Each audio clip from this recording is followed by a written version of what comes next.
Welcome to the Grinders Table, the podcast where we sit with C-suite executives and founders who are taking their industry by storm to figure out how you can build an exceptional career and business.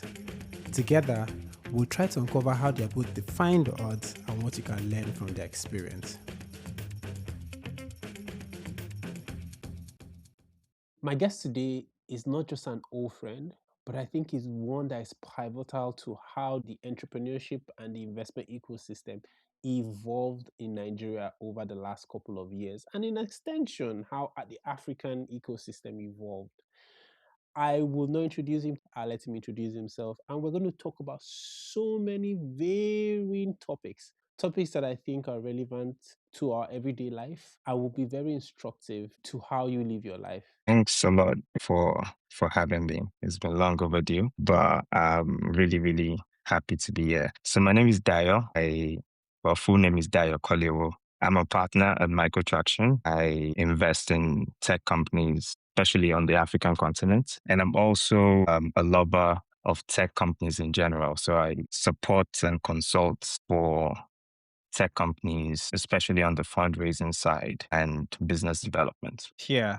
I feel like you're underselling yourself, but that's okay. We're going to get into it. One interesting thing about your career path is that you studied quantity surveying. You worked somewhat with the federal government. You moved into infrastructure finance consulting. You co-founded a food delivery startup.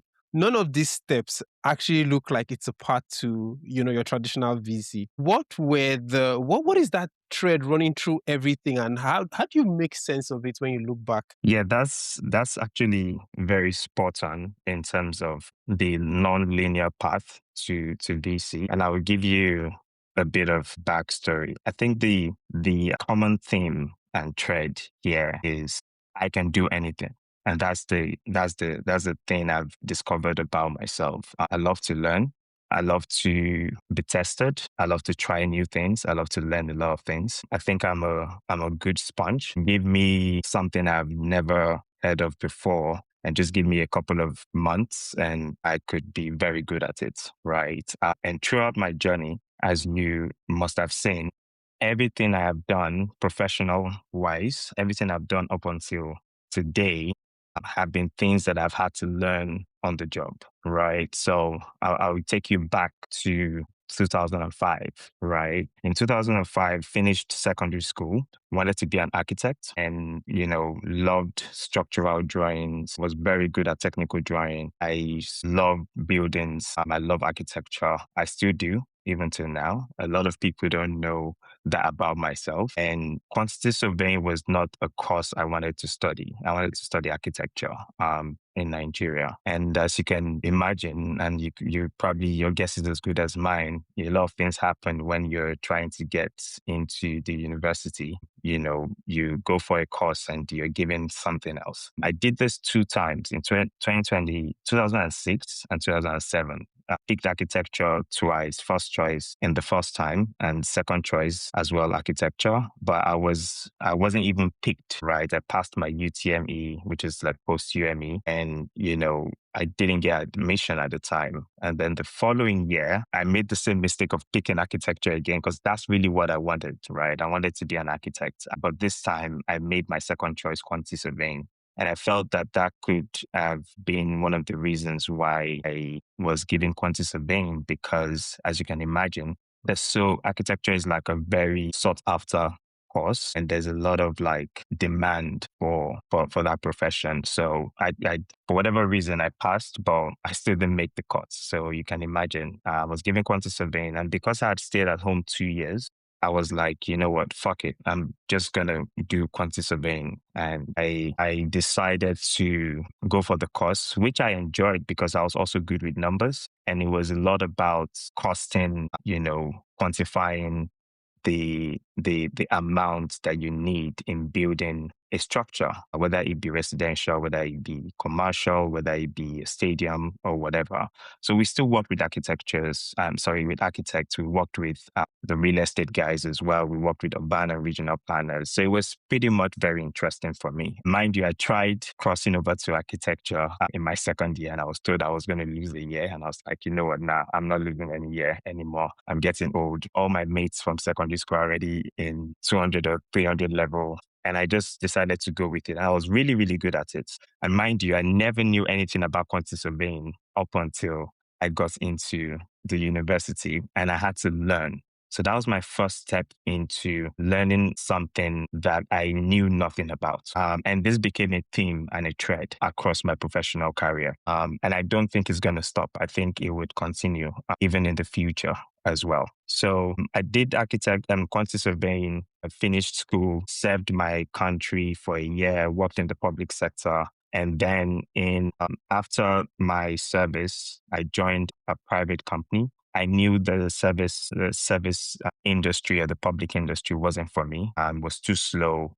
It just felt I wanted to do something. I wanted to be active, and I just didn't feel I could get that from working in the public sector. And I joined this private company, a one-man business, a construction, a project management consulting firm. And it was pretty different from what I studied. It was basically infrastructure financing, public-private partnership type projects, heavy engineering projects. And that was another step into another industry, a sub-industry of quantity surveying anyways, because it was still part of construction, but sub-industry I knew nothing about. And I had to learn on the job again, right? And so I did that for 1.5 years. And it was really interesting. Honestly, I really had a good time. I learned a lot about finance and infrastructure financing. I had no idea at the time I was going to be a VC. So, all that knowledge was very, very important, right? And so I did that for 1.5 years in Abuja, the capital of Nigeria. And a lot of the work we were doing at the time was just consulting for the government. So I was sitting in rooms with like the Minister of the Federal Capital Territory, big names, captain of industries in the construction space. And as you can imagine, in Abuja, construction was a big deal in the early 2010s into mid 2010s as well. So it was booming. It was great. But I also started having interest in technology. I'd always been a tech person. My dad had a Commodore 64 in the 70s and 80s.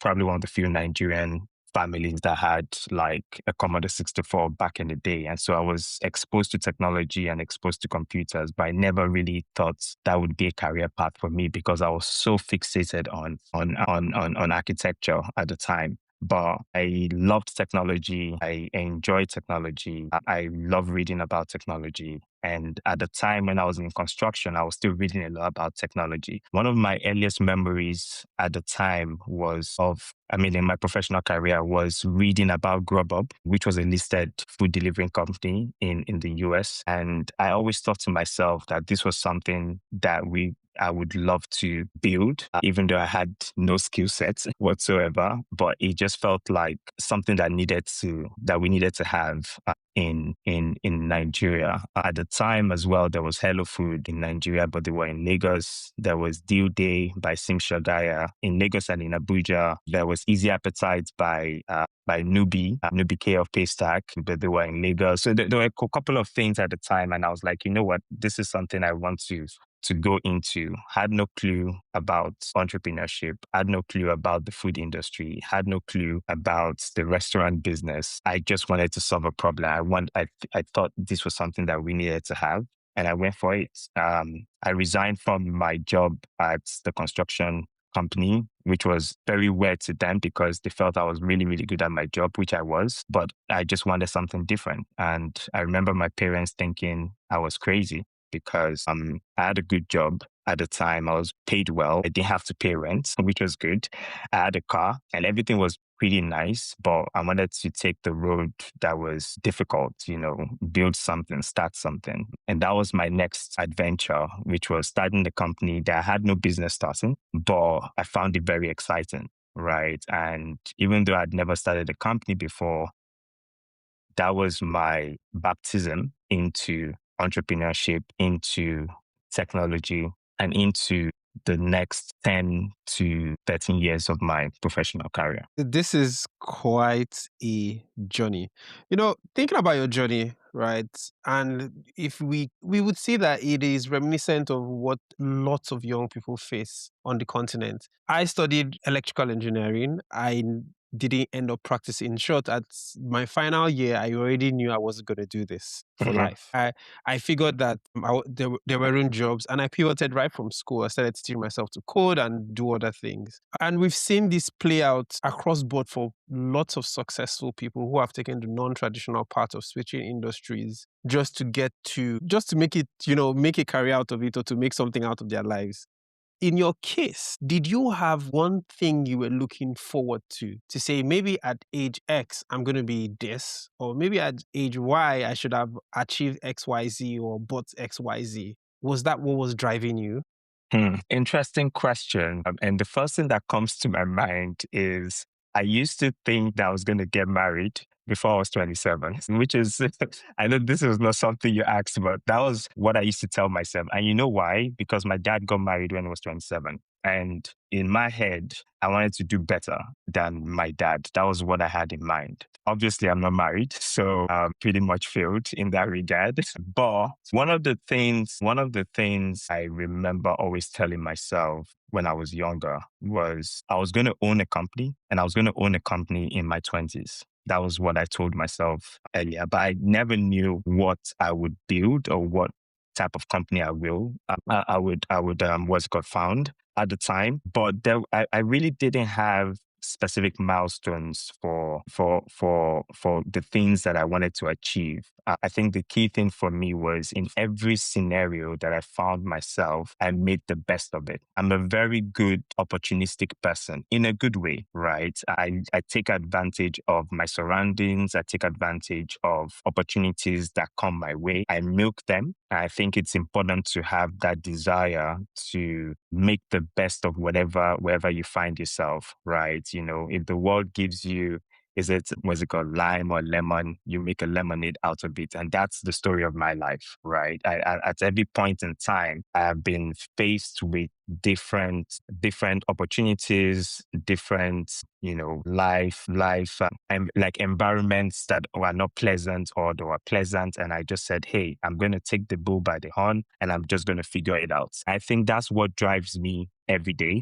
I think in my 20s, I was obviously very excited about technology, excited about doing stuff. In my 30s now, I'm kind of like I'm taking risk, but very much calculated risk, right? In my 20s, I was just like, you know what, I'm just going to do whatever I need to do to survive, and whatever I found very interesting, I would go for. But to your question, there was never a time I was thinking about a particular milestone that I needed to reach at each time of my life. It was more to do with, yes, I wanted to own a company because my dad was also an entrepreneur and my mom is an entrepreneur as well. And they were both people that I admired, especially my mom, entrepreneurial spirit. And I always wanted to have that. In what? I wasn't sure, but I knew that life, as I go on with life, I would figure out how to make that happen. And I did make it happen, albeit unsuccessful, but it was still a dream of mine to Hmm. own something. Talking about your parent and your background, what is one lesson you've learned from either your dad or your mom that has stayed with you up till this day? Good question. One of the things I admire, especially about my mom, is the resilient spirit, right? And the fact that no as an answer would not stop me from going again, right? And my mom used to say something when I was younger. The worst that anyone would tell you is a no. And that stuck with me for a very long time. And it still sticks with me even till now that, closed mouths don't get fed. And even if and it's so funny, you can relate to this from a fundraising perspective, right? Like when you're raising money for a fund, which I got baptized into as well. It wasn't like I had an experience of raising a fund, but I had to do what I had to do. We had so many no's, bro. Like so many no's and like uncountable. to be fair. And I think if I didn't have the spirits and if I didn't take into consideration what my mom had told me so many times when I was younger, I think I would have been broken. And that very much, sticks with me till now because I know in life there would always be no's. And it's one of the mantras I have for myself as well, which is there would be more good times. There'll be good times, there'll be bad times, right? But I want to have more good times, right? And I want to have, more yeses than nos because there are going to be nos, or I want the yeses to outweigh the cumulative no's that I come across, right? So I would say one of the biggest things growing up was never give up, be resilient, ask. Even if you hear a no, that shouldn't stop you from asking again or asking any other person. Maybe you just need to ask differently. Maybe you need to ask somebody else. Maybe you need to finesse your way through, but never let a no stop you from going again. That was one thing I took from my parents, and I still hold dearly till today. And I absolutely agree with you. I guess to hit a home run, your batting average has to always go up. You have to keep on Correct. batting, batting, batting to yeah, and that is something that I guess it comes ingrained in us as Nigerians, right? We Hmm. just keep on pushing, pushing, pushing, and I think it's an attribute that every entrepreneur has to learn that you just have to keep on pushing and pushing. Obviously, the direction of your push is also very important, which is why I tell people be Correct. flexible in how you execute, how you see your life. But you can't stop. You can't allow a simple no bring you down. If there's something I know about you is you know how to party or you know how to have fun. Is this something that you consciously decided to yourself to say, I work hard, I must also play hard? Mm. Or did this just happen? Did you just figure out that, man, if I'm going to live long enough and have a happy life, I just have to have fun? This are really good questions, Iwan. And so a bit of backstory. Believe it or not, I'm an introvert, right? And I remember, like I said, I always like to try different things. I'm an entrepreneur at heart. And when I decided to start like event themed lifestyle brand, those that knew me very closely were like, you must be out of your mind because you're not the person to be extroverted, be out there, always go out because I'm a homebody, right? So growing up, we were always at home. My dad was very, very strict in terms of like, make sure once you're back from school, you read your book. There's a timetable for even watching TV. After a particular time, you go to bed. You're not allowed to play outside. So a lot of my growing up was go to school, come back, read your book, maybe watch a bit of cartoon here and there, a bit of wrestling, and then go to bed. So it was very, very strict, very, very, very strict when growing up, right? So I was always by myself. I was always very observant.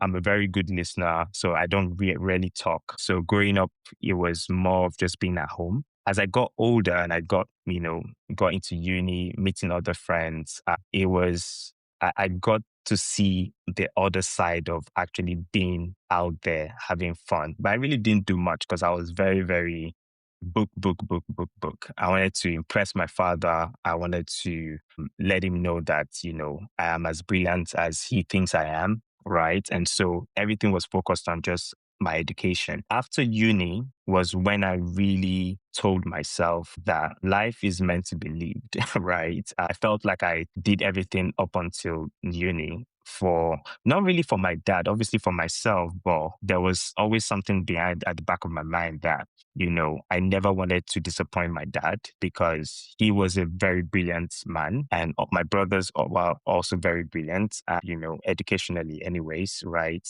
And I also wanted to make sure that I was brilliant. So I did that because of him, partly because of him. But after that, after uni, I ended up, having friends that also were very good at whatever they did, but also had fun.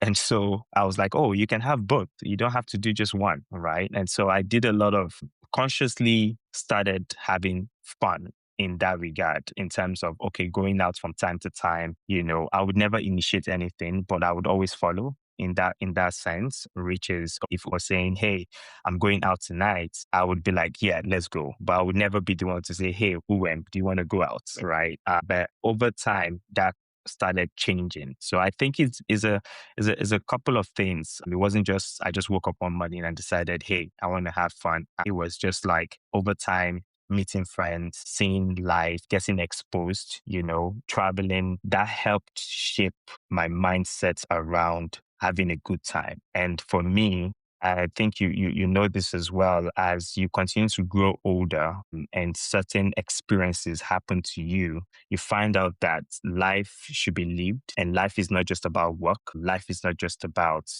waking up in the morning and, going to work. It's all about experiencing every bit that life has to throw to you, right? And so my philosophy right now in life is, while I work hard, and which I really, really work hard, I want to play hard as well. Right. As much as I can do that, I would do that. As much as I'm alive, I would continue to have fun. Mhm. Now, talking about working hard and creating opportunities for yourself, something that you've said you've always had to do and we've seen play out. You found out about microtraction through a tweet and you sent a cold email to Yele. And in 3 weeks, you were on board. What Yeah. was actually in that email? And what did you think you said that made Yele say, aha, I think I want to work with this guy?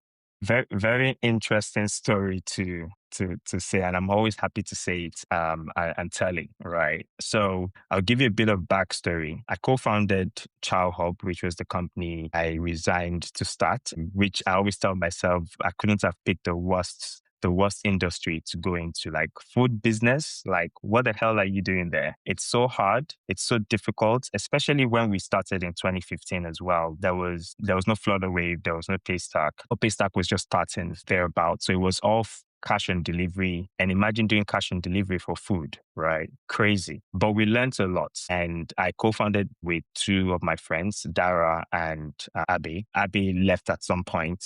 And then myself and Dara actually worked on this for a while. And it got to a point where he had to leave because the company wasn't moving forward and he wanted to go for his master's. Now, in the time that he left and went back to Lagos, because this was in Abuja, he worked with Yele for 3 months. It was very random because he was looking to work somewhere before he left the country for Ireland, where he did his master's. But within that period, he actually got a job with Tata, which was a company that was founded by Dotun Koleowo, who is a partner at Ventures Platform now. And Yele was the managing director kind of in Nigeria, because Dotun was in the UK. And Dara worked with Yele for 3 months. And in that period, I got introduced to Yele through Dara. And we just spoke, nothing crazy. Oh, yeah, this is Dayo from Chow. Oh, this is Yele from Startup. They did a link drink up or something like that in Abuja. We met in person. And that was it. Like, we didn't really even keep in touch. A year later, this was 2016, by the way. A year later, 2017, I see a tweet from Dotun Olokwaku saying, congratulations or something of some sort to Yele, who had worked with him a year before. And I was like, what? A fund? Like I told you earlier, right? I look at my surroundings and my brain starts thinking about how I can take advantage of this. And I think to some people that might be listening to this, they might think, oh, I'm taking advantage. Maybe taking advantage is the wrong word, but that's the way I see it. I'm like, oh, this is an opportunity. Bam, let me go for it. And so I send a message to Dara, who was in Dublin at the time. And I was like, dude, do you know Yele has started a company or has started a fund? He hasn't announced yet, but I get a feeling that he's probably going to announce very soon. But I want us to reach out to him. Mind you, at that time, to give you context, my company was already failing. I was struggling. Basically, I was just trying to, how you don't want your baby to die, and you're just like, let me hold on to it. And it was pretty much failing at that point in time. Dara had finished his master's and was looking for a job. Right. So when I sent him that message, I was like, we need to reach out to Yele today and tell him, like, congratulate him. Obviously, I don't know him that well. I've met him a couple of times, but you worked with him for 3 months. You send him an email, copy me in that email, right? And just say, congratulations, we like what you're doing. And we would love to work with you. If there's any way we can be of help, and that's the way we wanted to phrase it, let us know. And we would be happy to help you wherever you need help. And by the time, for those who don't know, Microtraction at the time was a game changer in the sense that a lot of the mission and the vision was to back technical founders, right? And just give them this capital that they need to start without too much review of what they're trying to do. And for me, that resonated so bad because if I had that when I started Child Hub at the time, I think we would have moved further along in our journey. And so it resonated with me. And that's why I really wanted to work with them. Call it desperation, call it opportunity, call it whatever. I thought I saw an opportunity to make a difference from the other side of the table. So that email was sent and Yele responded and said, "Hey, thank you very much, guys, for the well wishes. I'll keep you guys in mind."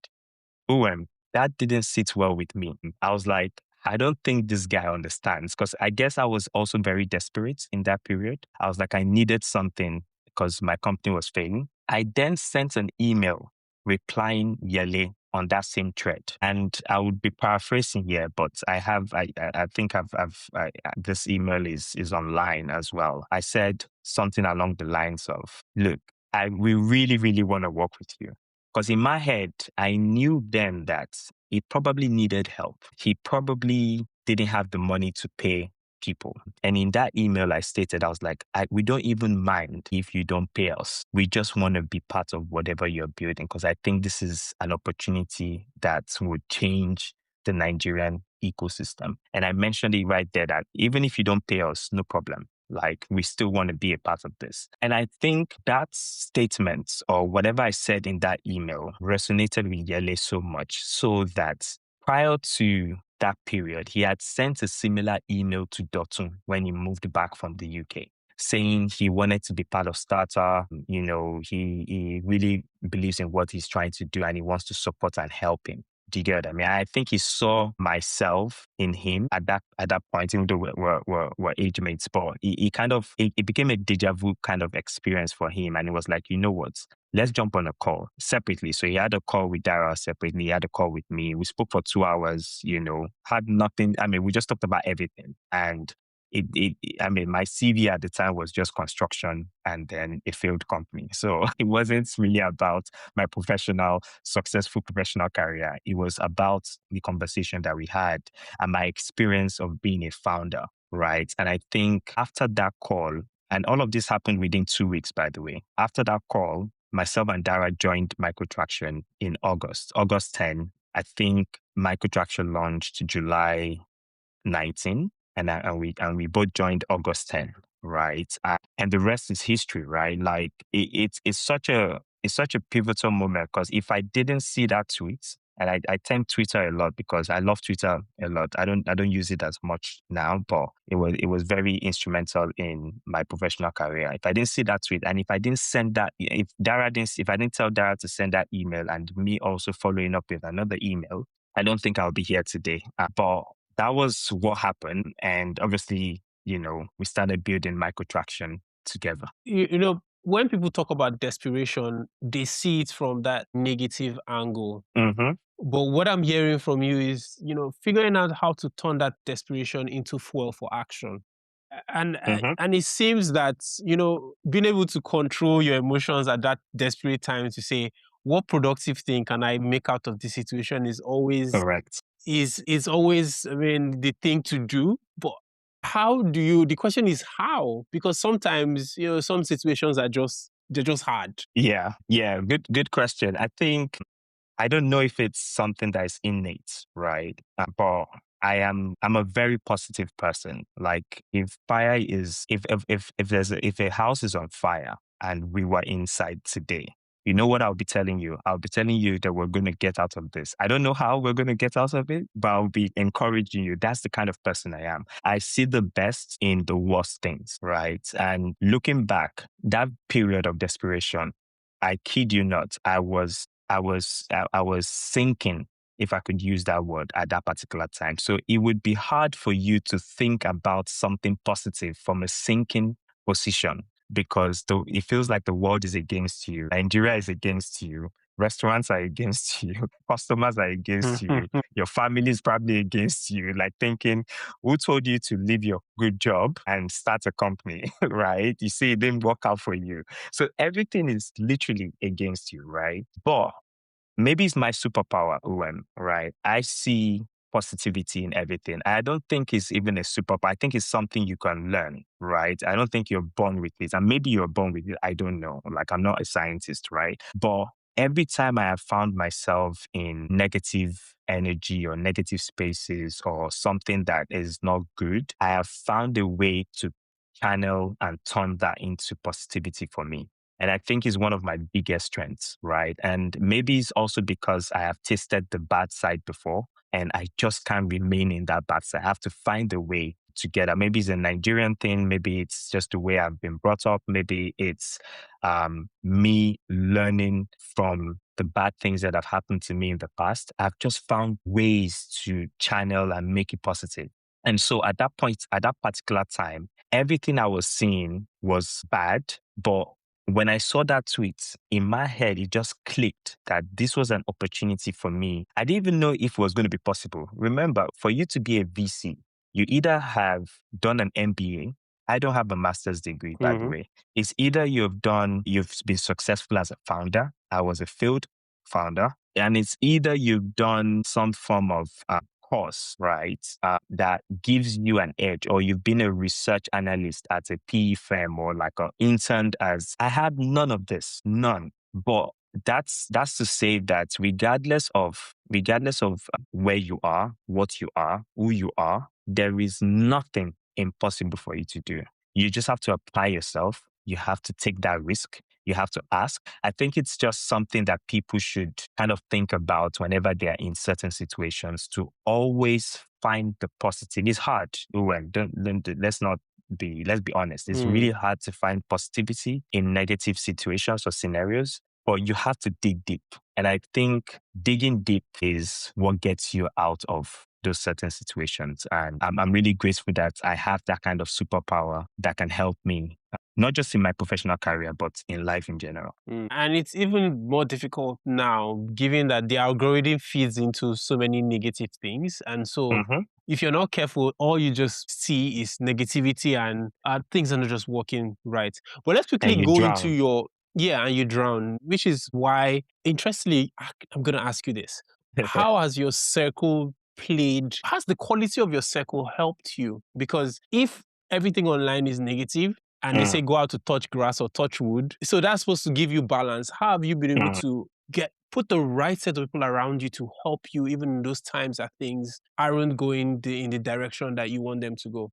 Such a very important question and an answer that everyone should have, right? Like I said, when I was growing up, I really didn't have many friends. We were very confined into the house, and there are pros and cons to that because I'm still dealing with some of the cons right now, even as an adult. But there are also pros as well to that, and you being able to channel positivity out of that. So for me, because I didn't have a lot of friends growing up, right? I had a few folks. I was very intentional about the types of people that want to become my friend, or the kind of people that I want to be friends with, right? First of all, because I was brilliant, or I did well in school. Naturally, I was friends with people that also were good in school. Now, that doesn't mean that you'll be successful in life. It just means that,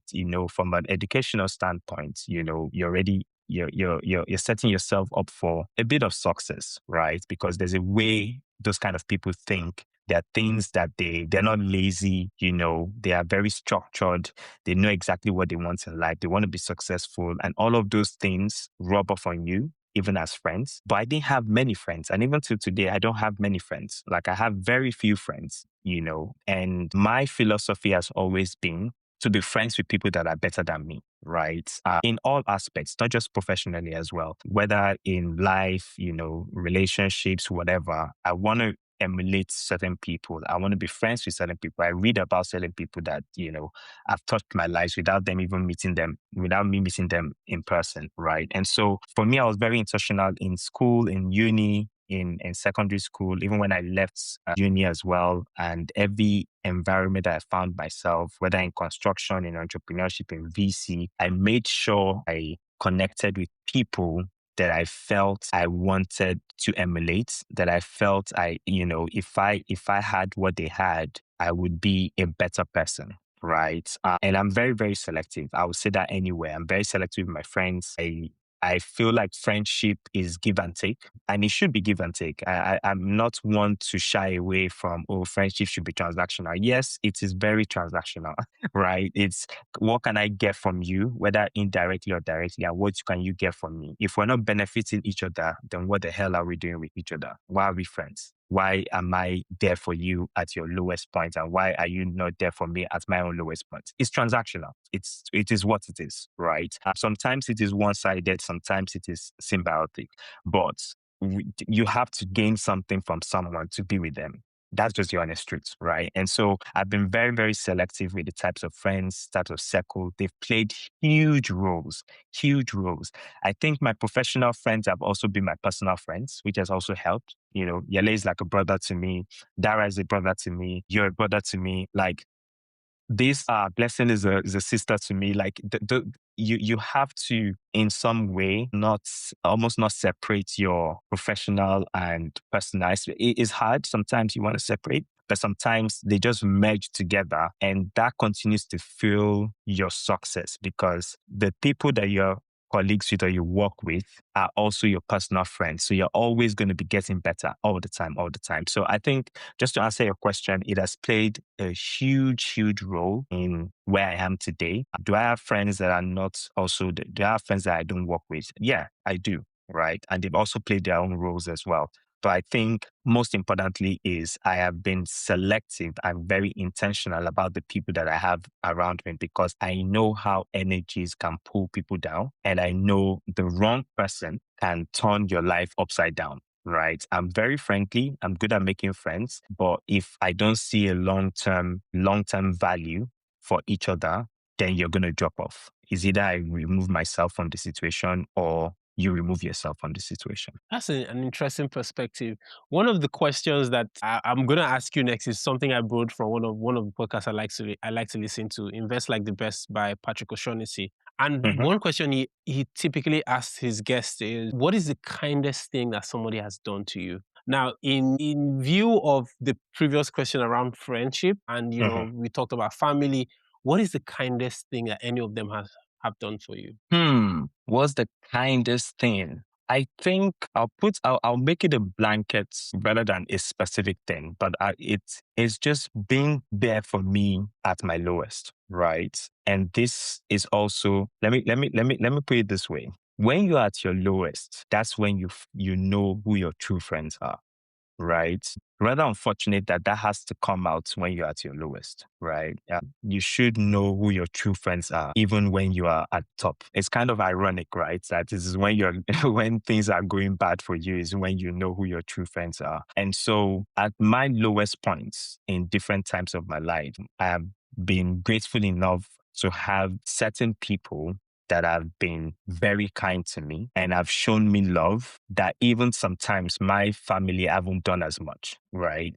And that shows that you can choose your family as well. Even though the family you're born into, you don't choose them. You're just part of that family, but you can also choose a family, and that decision is in your hands. And the only way you can do that is by being selective about the types of people, not only from a professional standpoint, but from a personal, psychological, standpoint, and being able to know that this person is there for you. And some of the friends that I've mentioned in the past, and some of them I haven't, have been so kind to me, whether it be financially, whether it be resources, whether it be time, whether it be, acts of service. Those things mean a whole lot to me. And I think if I didn't have the right selective friends that I have put in around me, and also being good when being good as a person. I think we've talked about this before. Even as founders or investors or whatever, you just have to be a decent human being. It's actually not hard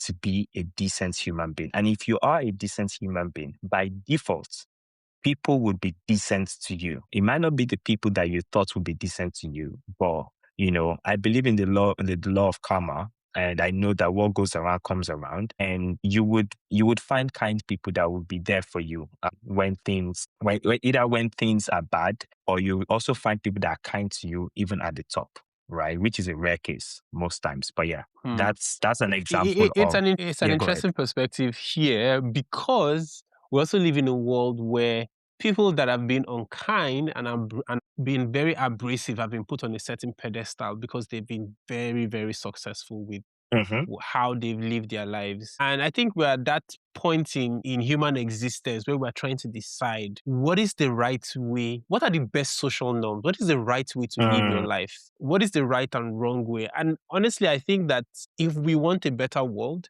as all of us, I assume everybody wants, we need to consistently harp on that message that you have to be good to others around you. You have to be a yep, net positive. yep. Everything is not about extraction. We all want to be Hmm. rich. We all want to, achieve some level of comfort. But it can, I believe it can be done in such a way that people don't leave their interaction with you feeling like, what the hell, man? What are we Yeah. doing here? And it's also values, OM, right? It's the values that you hold dear, right? I believe, like, growing up, the first 15 years of your life is not necessarily you living. There's a lot of it's telling you to do X, your parents telling you Y, your parents telling you Z, and then some of your friends telling you whatever. Once you cross into the adult stage, right? You have to make decisions yourself. So even if the last 15 years of your life have been a certain way, you have to make a concerted effort to change and unlearn certain things, which is difficult, by the way, because you've spent 15 years learning about X. It's hard to unlearn 15 years of education from anybody, but the onus is on you as an individual to imbibe the right values, the values that make you good, like you've said, the values that make you decent, the values that make you, once someone meets you, they're like, oh, you're a breath of fresh air. Those things are actually not hard to do. But because of the way we have all grown up in different ways, we need to appreciate people's upbringing, right? People have different upbringings. I'll quickly drop this here. I know you didn't ask about this, but I remember I had a friend when I was growing up. My dad and mom cook, so I grew up, and I had three. We were three brothers before my younger sister came. So I mean, we had no sister at the time, and we all cook. All of us cook. My dad cooks, my mom cooks. But I met a friend in my adult age, and he was like, his own experience was totally the opposite of mine. And he was like, when he was younger, if he got into the kitchen, his dad would beat him for going into the kitchen. Like, what are you doing there? Your sisters are the ones that are meant to be there. Now, those are two different upbringings, by the way, right? Totally different. However, I told him, I said, you have to unlearn what your dad has said, because the kitchen is not for one type of person. It's for everybody. If you're hungry, you go and cook. If there are dishes in the sink, you go wash your Mhm. plates, right? So it's not gender specific, but you can't invalidate his own experience. That was his experience. Now, the onus is on my friend to unlearn that. If he doesn't unlearn that, then that's when it is bad. And for me, this cuts across all facets of life, right? There are experiences that we've learned over a long period of time that are not necessarily good, in quotes. You have to unlearn those things. And thank God for social media. Thank God for, education. You have to be learned, right? And you have to be careful. And you have to ensure that you are doing the right things with the right people so that your surface area for success continues to widen. I just wanted to paint Mm. that perspective for No, you as no, well. very, very rich perspective and very, very relevant. This has been such a great conversation. But we're going to close with one question that I ask everybody because we always tend to get different perspectives on Hmm. it. Between power, money, fame, and pleasure, Which is the most important to you and which is the least and why? Damn. Power, money, fame, and pleasure. And pleasure. Yeah. Ooh. Hmm. You're putting me on the spot here. Power, money, fame. Fame is the least for me. That's an easy decision, right? I don't want to be famous. You know me very well. Like, I'm a very private person. I only let people see what I want them to see. And fame is none of my business, to be honest. I know fame comes with certain things. In fact, I always say this, that if I wasn't a partner at Microtraction, nobody will know who I am. But by virtue of the fact that I'm a partner, there are things that you now have to do, right? So people would tend to know you. So fame is the least, and I just don't love attention. That's the reason why I love my work to speak for me, or the things I do to speak for me. In terms of my favorites, even though I don't do favorites, but I would say money, right? And the reason is not only because I know people always shy away from, oh, I'm doing this job because I love it.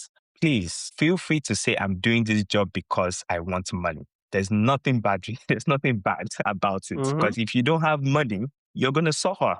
It's just the way the world works, right? The world works in a way where money is a tool to help you live the life that you want to live, right? So I am never going to be the kind of person that says, I'm not doing this for money. 2, 3, 4, 5 things can be true. I can be doing it for money, but also doing it for value. I can be doing it for money, but Mm-hmm. also doing it to help people. I can be doing it for money. I mean, if we're investors, we're capitalists at the end of the day. I believe in capitalism and I believe in socialism, right? I know there are a lot of things that we've not talked about on this podcast, but like, I believe those two can exist, right? But for me, it has to be money, because money would get me pleasure, right? Money sometimes gets you power as well, right? In fact, money would make you famous in some cases as well, right? And so for me, it is how you handle the money, or what you use that money for, right? That matters to me.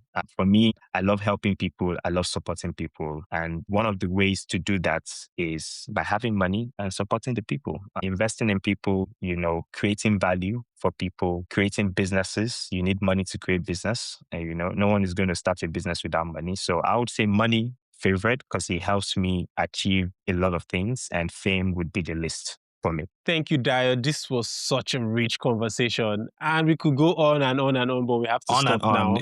Thank you once. Thank you On and once on. again. Yeah. Thank you very much for having me. This has been the Grinder Stable podcast, bringing you unfiltered insights from Africa's most compelling founders and business leaders. If you had found value in today's conversations, here's how you can help us amplify these stories. Take 30 seconds to share this episode with someone in your network who's building, investing, or curious about Africa. You'll be amazed at how many life-changing connections start from a single shared conversation. And if you're feeling generous, a quick rating and review goes a long way. It helps more founders and business leaders discover these powerful insights. Until next week, keep grinding.